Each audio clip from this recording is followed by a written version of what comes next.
I'm Dale Lawrence. Welcome to the Travel Show.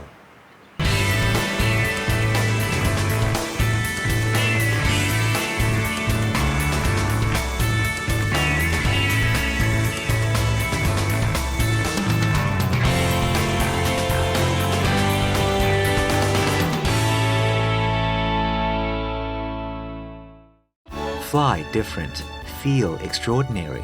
Bangkok Airways, Asia's boutique airline. Thanks for joining us. This week we're in Hua Hin, the popular seaside resort located about 200 kilometers away from Thailand's capital, Bangkok.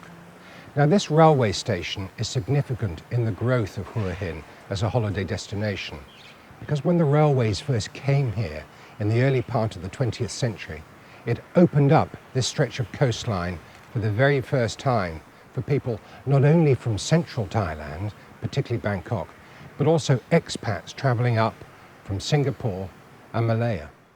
Hua Hin remains a favourite destination for the Thai royal family.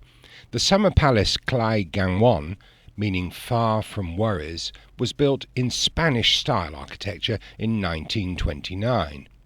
Slightly further north, in Cha Am, is Maru Kathiawar Palace. Designed by King Rama VI, it's a wonderful example of classic raised Thai architecture. This palace is open daily to the public, and it's a popular part of any tour of Hua Hin for Thais and international visitors. Hua Hin and Cha Am are home to some of the country's finest golf courses, including the Royal.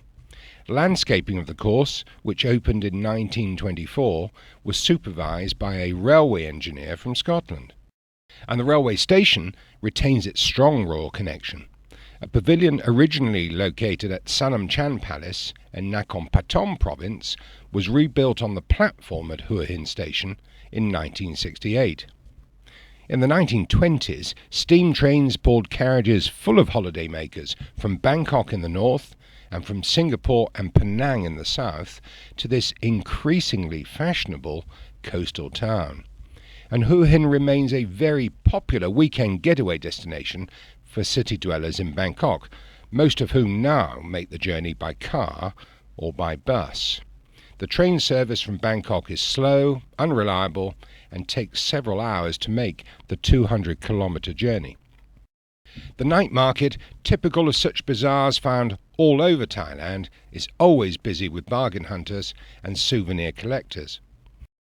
Accommodation in Hua Hin ranges from simply furnished rooms to an impressive collection of five-star hotels. And after the break, we take a more detailed look at one hotel and spa that's winning rave reviews. Stay tuned.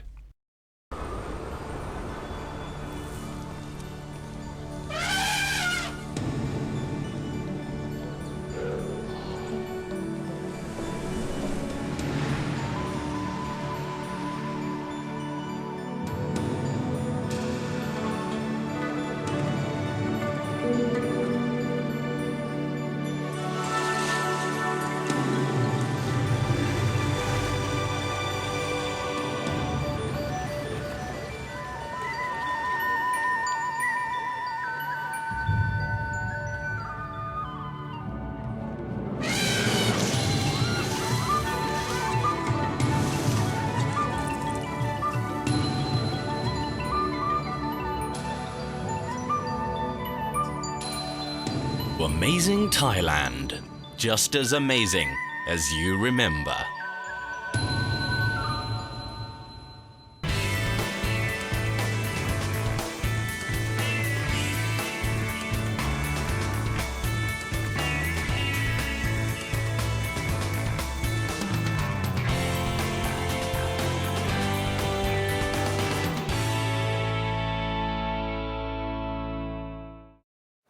One of the more popular resorts here in Hua Hin, and certainly one of the most exclusive, is the Anantara Resort and Spa.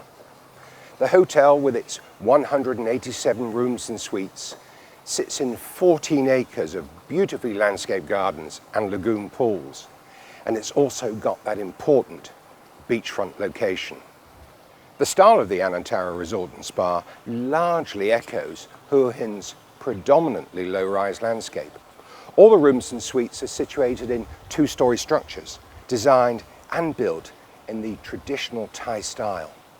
The gardens have 5 different themes, adding a wealth of colour throughout the property. Now, this hotel is owned and managed by Minor International, and running the operation here is General Manager Tim Boda. Stay tuned as we talk to Tim Boda about this very special property.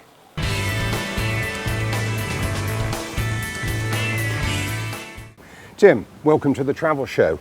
Now, Tim, you've been here for 3 years now as General Manager, haven't you? And I know one of your objectives is to create the true destination experience. So what do you try to do here that sets this hotel resort apart from your competitors all the way along the coastline? Right, thank you, Dale. I think Anantara, the Anantara Resort Hua Hin is kind of a destination within the destination already. You have realized that when you arrived, you come through that big gate, and the arrival experience already makes you relax. You arrive in the lobby. Well, it's a very dramatic entrance. Right. You feel ready for your holiday. Yes. And then it's all about experiencing our gardens and this and that. Within the destination, we have the lovely person called Alex. He's our chief experience guru. Ah. And he is just doing nothing else than trying to make your holiday perfect, trying to recommend you anything within this destination that makes Hua Hin. Oh, okay. So, give me an example of what Alex would do to add value to someone's experience of staying at the Anantara. What we try to do is not to have on that concierge desk the leaflet of any of these excursions you might see elsewhere. Yes. If somebody decides to go to the vineyard or to the Teakwood Palace, Alex would ask more questions, what they want to do there, what is the occasion to go there, and then coordinate with those people to make the experience really true and personalized. Right. So, are you finding with your guests when they check in into this property, are they using this as the base for their entire holiday in Thailand, or are they coming here as part of a grand tour? What's the typical profile? Anything really. It can. Many tour groups would use it. They do a cultural tour first, which can be Thailand only, or Yes. of course Southeast Asia, and then land in Bangkok and have maybe only 3 or 4 days left. So rather than boarding another train and go somewhere, just drive down 2 hours, you're here, you have a perfect beach holiday as the end of your tour. But other than, as you know, with the proximity to Bangkok, obviously we have the 2-day visitors out of Bangkok. And then also Scandinavian market, UK market, German market, coming for 12 nights only to our resort. So, okay, so there is an element of your guest profile that is coming here and only here. Right. But you mentioned, of course, you're about 200 kilometers from Bangkok, and that gives you a catchment area, particularly for your weekend business, doesn't it? Correct. And I would imagine you're very, very busy virtually every weekend of the year. Absolutely, yes, that's the case. So on Friday evenings in Bangkok, people would finish work at 4 and drive as quickly as possible down. And again, what we just mentioned before, they arrive here in these 14 acres of land here, feeling relaxed from the moment you arrive, perfect for the weekend. As far as the international visitors are concerned, what are your principal source markets? Where are your guests coming from? Majority is Germany, UK, Thailand, of course. But this North America, is that a market that's picking up now? Picking up a little bit, yeah. Australia becoming much stronger. And of course the Asian market, emerging markets, India, China, everything. Really the nice thing is and we are around the pool right now here, you walk around the pool, you hear so many different languages. It's not that we have one main market that fills the resort. It's really nicely spread. Lots of different nationalities find each other here.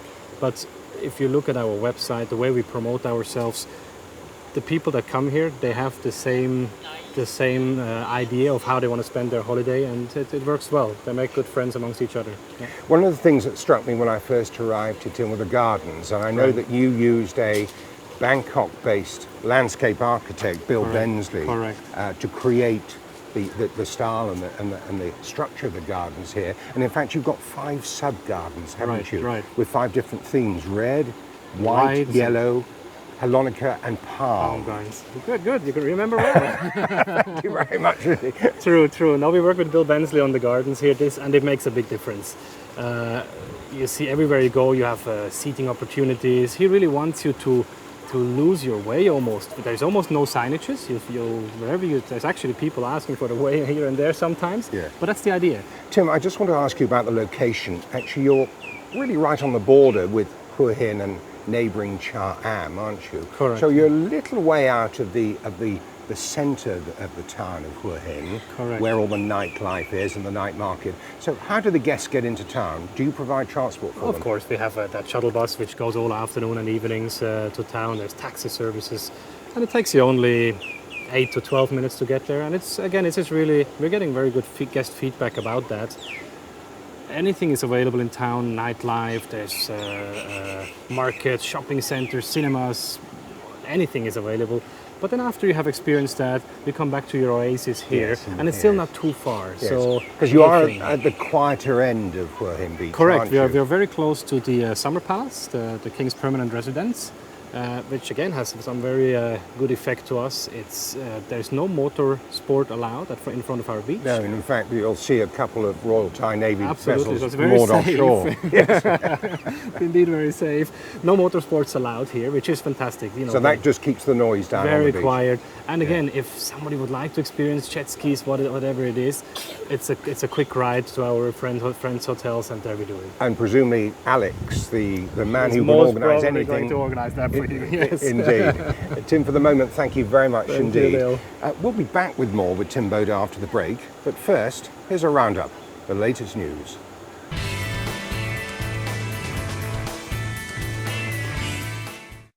Thailand's hotels, conference venues and tour operators eyeing business and leisure travellers in India and Russia need to reshape their marketing strategies. That's the key message from Professor Philip Pearce of James Cook University in Queensland. Addressing a travel industry conference in Bangkok, Professor Pearce warned of the dangers of overgeneralization and stressed the importance of observing visitor behavior so that destinations may better create rewarding travel experiences. Professor Pearce also said that tech packer havens are increasingly important, places where travellers, luxury or budget, may tap into social media networks, make free computer calls to family and friends, and even download music. Thai Airways has restored flights to Japan that were removed from the schedule earlier this year following the devastating earthquake and tsunami. Thailand's flag carrier is now operating 59 flights a week to 5 cities in Japan as the airline responds to a slow but steady rebound in demand for seats. It's a move designed to safeguard its market position in one of the airline's most important business segments. Thai is also increasing services on the Bangkok-Osaka route from mid-November to capture the anticipated winter season boost in demand. The Japan National Tourism Organization estimates outbound travel from Japan has dropped by around 3.6% over the last 5 months in the wake of the earthquake, tsunami, and the nuclear power disaster. That figure is much lower than some industry analysts were predicting. Thai Airways passengers and environmentalists will welcome the news that the airline is to speed up the retirement of some 50 older and less fuel-efficient aircraft as part of its fleet renewal program, although some of these aircraft will still remain in service for another 8 years. The airline's board has approved the acquisition of 37 new aircraft, 22 on lease, and 15 as outright purchase from Boeing and Airbus. An earlier plan to refit Airbus A340 long-range jets with new seats to prolong their service life has been axed. The aircraft are not considered to be fuel efficient in the current economic climate.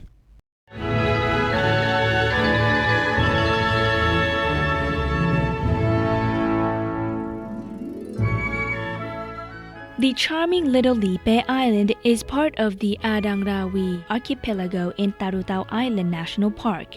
Lipe is a local fisherman's word for flat as paper, which aptly describes the topography of the island. Lipe is about 40 kilometers away from the mainland and boasts a pristine environment with a traditional fishing lifestyle where fishermen use handmade nets and seines to preserve resources. During your visit to the island, you can hop on a boat around the shores, stay in a local home with full board, and at night, score the local market for a wide range of handmade products. Make sure you include Lipe in your itinerary.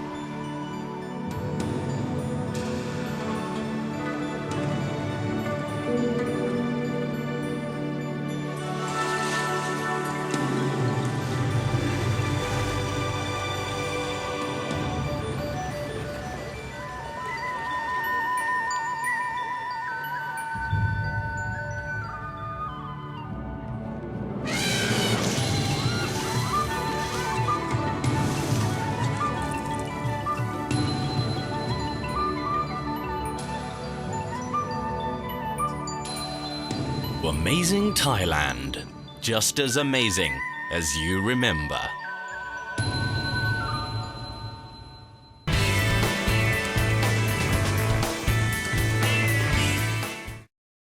Tim, we talked earlier about the source markets. You know, you're very popular with guests coming here from Europe, for example, and I'm guessing a lot of those are booking through tour operators.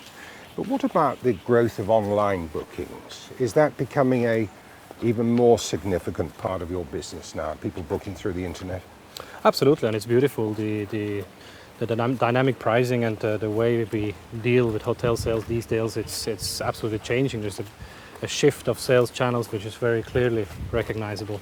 Yes. And I noticed you get very, very high marks from guest reviews.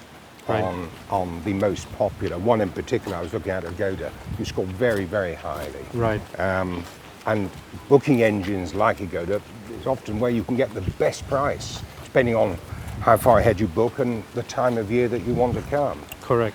So I guess for you, it's a question of balancing occupation of the room with perhaps a reduction in that revenue per room.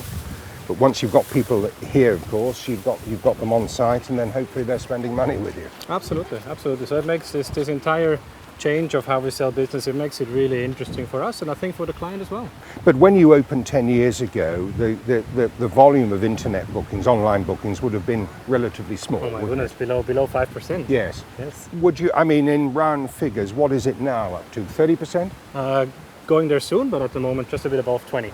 The majority of your business then at the moment is still through the more traditional sales channels. Of course, yes. I mean, of course, the tour operators still, and here for Hua Hin especially, you have a big number of call-ins, of course, from Bangkok. Yes. So in terms of the local business, people are just ringing up. Have you got a room? Absolutely. We'd like to come. Yes. Absolutely. And bookings can come in within the last 2 days before the weekend. Does that make it more expensive, Tim, when they're booking last minute? Or is it the best time to get a deal? It might well be one way or the other, right? Depending on your level of occupancy. Exactly. And, I mean, do you use a sophisticated yield management system to calculate the value of those rooms now? We do, of course. I mean, these days there's no way around using systems, but at the end of the day, it's still people that have to push the buttons and make sure to control those systems as well. Yes. Now, we've talked previously with your colleagues in the hotel industry in Bangkok about the oversupply of hotel rooms.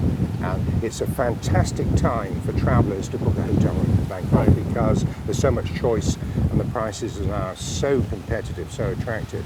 Not quite the same here along the coastline, is it? You don't have that degree of oversupply. Not that degree. That must surely work in your favour then in terms of keeping up your average room rate. It does. There is competition, but healthy competition, and I think the supply that we have right now here makes it just great for the customer. There is something to choose from. There's different styles of hotels, different levels of hotels, but it's not such an oversupply that we would suffer as maybe some other destinations do right now. Yes, Indeed.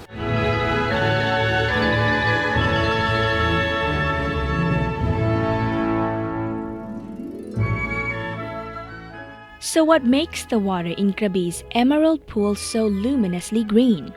While the water is a warm 30 and 50 degrees Celsius, it's the seaweed at the bottom of the pool and the microscopic marine life that gives this water its famous hue.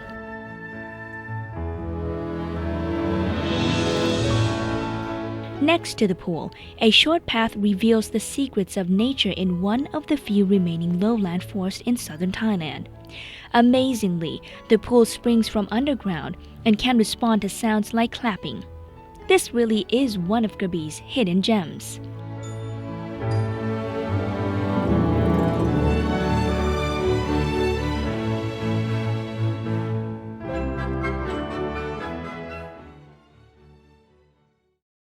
Well, Tim, we've now found ourselves a seat in this wonderful sala. This is actually an area of special dining for couples, isn't it? Correct, we call it, this is something we offer in every Anantara resort worldwide. We call it dining by design. So you choose your location. That's only one location. Earlier we've been at the lagoon pool, and there's so many other spots that you may pinpoint, and that's where we set your table. It can be for a couple, a romance setting. It can be for a family with a little playground on the side. And of course the chef is coming to see you during daytime. So it's a very well planned special dinner. So, yeah, I mean, this is probably the most romantic setting anywhere on the property, isn't it? I would think so, yes. Yes. Now, just over my left shoulder, of course, is the Royal Palace of Plai Gangwon. Correct. And that, if you like, sparked the whole development of Hua Hin, didn't it? About 100 years ago when the railway opened. That is true, and I mean, still the train station, the Hua Hin train station, one of the most beautiful train stations in Thailand. And the palace as well, the summer palace is open to visit. Every morning you can actually go there to jog. So from 7:30 until 8:30 in the morning it's open and you see people jogging. Nice. Now, it is just a short walk along the beach, but you actually can't get there by beach, can you? I mean, there is a section of beach, I believe, that in front of the palace. Right in front, of course. Yes. Cordoned off. Yes. Is the palace a popular sightseeing destination for your guests? Definitely, yes. But not only the summer palace, also the Teakwood Palace. The Teakwood Palace, which is just the same distance to the other side of the resort, is probably even a bit more famous to visit. When your guests are going out and about, what else do they like to go and see in this part of Thailand? Well, as we now just mentioned, the palaces are definitely one of the things you have to do. But then, again, back to our chief experience guru, he has a list of hidden secrets. That might be behind a temple in a small soi, that lady which is making those just perfect satay sticks. It might be the mango and sticky rice restaurant near the palace. Places you will never find. Places we refresh that list every month. Things change. Things might not be as good anymore as it was last month. So we refresh that list very seriously. Yeah. We visit those places with our management. And that's then afterwards what we try to let our guests experience. So do they experience this on their own, or can they be accompanied if they need a guide? Can of course be accompanied, but mostly we have little maps and even the language translations and the guides for the taxi drivers and all that. So they can explore themselves. And importantly, your telephone number in case they get lost. Absolutely. Yeah. What about golf here? Now, this stretch of coastline has got some wonderful golf courses. Indeed. Hasn't it? Indeed, we have, I think, up to 9 professional golf courses, and all within 25 minutes from the resort. So an absolute. So is the Anantara a popular hotel for golfers? Of course, yes.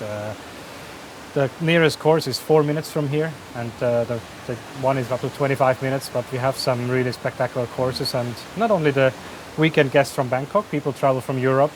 Lately, there have been some of the tours coming through Hua Hin, which puts us on the golfer map as well. You know, building on golf is very big in Hua Hin, and it's growing, absolutely. Yes. Now, one important element of your property here, of course, is the spa. Does it draw people here because of the spa's reputation?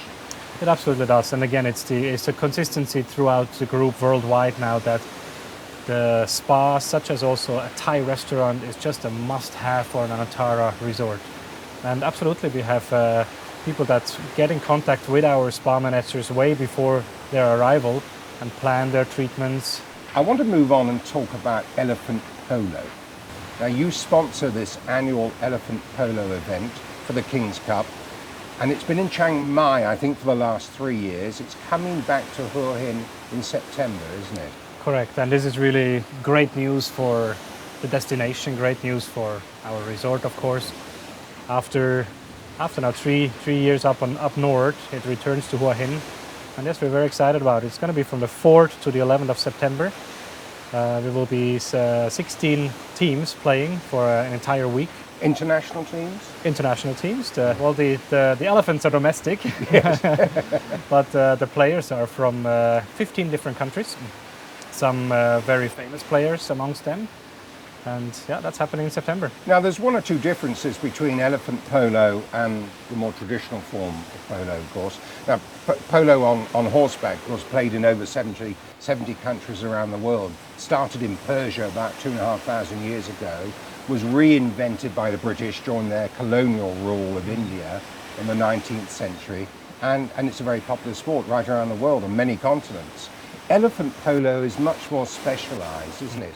I think I'm right in saying it's only played here in Thailand, Sri Lanka, India, and Nepal. And Nepal, yes. And another notable difference, Tim, of course, with elephant polo is there's not one person on the back of the elephant, but two. And I'm curious to know how the polo player communicates with the mahout to make sure they're going in the right direction. Correct, it's not that easy. Some of our domestic mahouts, I would believe they speak a little bit of English. And as well, many of the players have joined that tournament for so many years. They actually speak reasonably well Thai. However, if there's a player that doesn't speak Thai at all, there is indications of the back of the shirt of the mahout saying where to go. And if they could not read the commands, they could actually just point on that button. And what happens? And then the mahout understands from the pressure point on his back absolutely where to direction. go. But it's not just about winning the King's Cup, is it? There is a charitable element to this, because I think each year you raise money from this tournament, and that money goes towards the care of elephants around Thailand. Correct. It goes to the Asian Elephant Association, and our Anantara Golden Triangle up in the north has a sanctuary. We are taking elephants off the streets, and such a place as well needs a lot of support. And the second very important point is simply driving the destination, driving tourism in Thailand. And TAT, the Tourism Authority of Thailand, has recognized this event as one of the key events for Thailand this year. So who's going to be coming to watch this? It's a week-long tournament. I mean, is it something that appeals to the local Thai community here as well as to all the tourists who are coming down? A good mix of guests. It's very important to us that it's a free entry event. Everyone can come. Thai people love elephants, so we will have the entire Hua Hin visiting that tournament. During the tournament, we focus on different angles. We have things for children, we have a VIP enclosure, we have some very high-end areas. There is and presumably some elephant rides along the way as well. Absolutely. Tim, we wish you every success with that tournament in September. Hope you raise lots of money for that very good cause. Thank you, Dale. And thank you very much for talking to us on the Travel Show. Thanks a lot. It was good having you. Thank you.